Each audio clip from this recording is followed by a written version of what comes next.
അപ്പോൾ നമ്മുടെ മമ്മൂക്കഥ ടൗൺഷിപ്പിൽ എത്തിയിരിക്കുകയാണ് കേട്ടോ. ടൗൺഷിപ്പിൽ ഒട്ടനേകം ആളുകൾ രാവിലെ മുതൽ പല സമയങ്ങളിലായി സന്ദർശനത്തിന് ഇങ്ങനെ എത്തുന്നുണ്ട്. ഒരു പ്രധാന ടൂറിസ്റ്റുകളുടെ പ്രധാന കേന്ദ്രമായി ഇപ്പോൾ മാറിക്കൊണ്ടിരിക്കുകയാണ് നമ്മുടെ ടൗൺഷിപ്പ്. പക്ഷേ മമ്മൂക്ക എത്തിയതോടുകൂടി ചിത്രം ആകെ മാറി.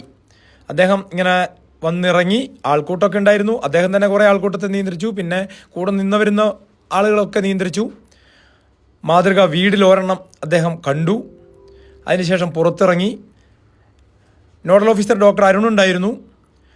അപ്പോൾ ഒരു സിനിമ ഷൂട്ടിങ്ങുമായിട്ട് ബന്ധപ്പെട്ട് പദയാത്ര എന്ന് പറയുന്നത് സിനിമ ഷൂട്ടിങ് വയനാട്ടിൽ നടക്കുന്നുണ്ടെന്നാണ് പറയുന്നത്. അപ്പോൾ അതിൻ്റെ ഭാഗമായിട്ടാണെന്ന് തോന്നുന്നു അദ്ദേഹം വയനാട്ടിലെത്തിയത്.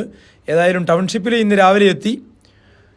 വലിയൊരു ആൾക്കൂട്ടുണ്ടായിരുന്നു അദ്ദേഹം വന്ന വിവരം അറിഞ്ഞിട്ട്. നേരത്തെ അറിയിച്ചിട്ടൊന്നും അല്ല വന്നത്, പക്ഷേ വന്ന വിവരം പെട്ടെന്ന് ഫ്ലാഷായി. ആളുകളൊക്കെ ഓടിക്കൂടി.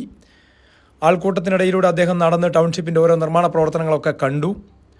റോഡിൻ്റെ നിർമ്മാണം, വീടിൻ്റെ നിർമ്മാണം, അനുബന്ധ സൗകര്യങ്ങളുടെ നിർമ്മാണം ഒക്കെ നോക്കി കണ്ടു. അതിനുശേഷമാണ് മടങ്ങിയത്. അരമണിക്കൂർ കഴിഞ്ഞാണ് കേട്ടോ മടങ്ങിയത്.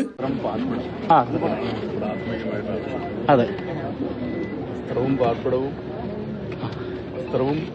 ഭക്ഷണം മാത്രം കിട്ടുന്നവരുണ്ട്, ഭക്ഷണവും പാർപ്പിടവും വസ്ത്രവും കിട്ടുന്നവരുണ്ട്. മൂന്നും കിട്ടുന്നു. പക്ഷേ അപൂർവമായിട്ട് മാത്രമേ പാർപ്പിടം ഒരു ജനത, നാട്ടിലെ ജനങ്ങൾ എല്ലാവരും ചേർന്നിങ്ങനെ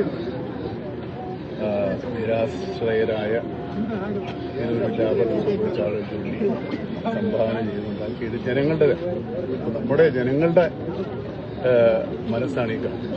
കേരളത്തിലെ ജനങ്ങളിൽ തിരിച്ച കാശാണല്ലോ സർക്കാർ കൊടുക്കുന്നത്.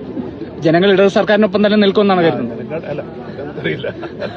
ജനങ്ങൾ നമ്മൾ കൊടുത്തതാണ്, നമ്മുടേതാണ്.